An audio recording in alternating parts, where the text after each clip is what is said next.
Hello, this week's HSSE sharing will cover the topic, confined space. Confined space means an area with limited entry and exit, not designed for continuous or regular occupancy, and which may contain hazardous conditions or a hazardous atmosphere. Examples include tunnels, caves, pits, holes, basements, vaults, oil tanks, fermentation tanks, storage tanks, silos, pipes, furnaces, containers, or other similar enclosed spaces.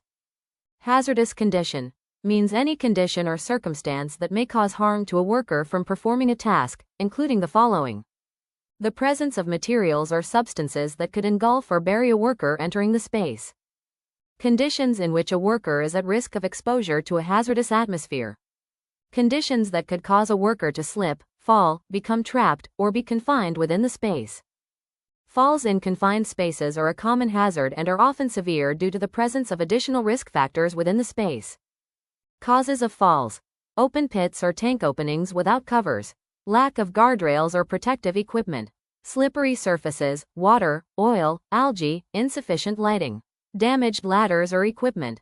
Hazardous atmosphere means an atmospheric condition that may cause harm due to one or more of the following: oxygen levels below 19.5%. Risk of oxygen deficiency, above 23.5%, increased risk of fire. Flammable or explosive gases, vapors. The concentration exceeds 10% of the lower explosive limit, LEL. Contains combustible or explosive dust, at a concentration capable of causing an explosion.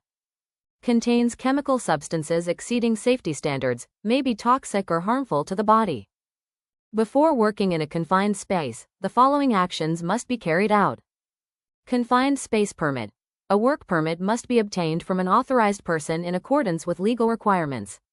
Workers must be trained and medically fit before entry. Standby person. A standby person must be stationed outside at all times and able to communicate immediately. Area assessment and inspection. Air quality testing. Measure oxygen levels, 19.5% to 23.5%, flammable gases, and toxic gases to ensure safe levels before every entry, at the top, middle, and bottom levels. Ventilation. Provide adequate and continuous ventilation. Cleaning. Remove hazardous substances or residues. Adequate lighting. Ensure sufficient lighting is provided. Fall protection and safe access. Install guardrails, covers, or barriers at entry points. Use safety harnesses, lifelines when entering deep spaces.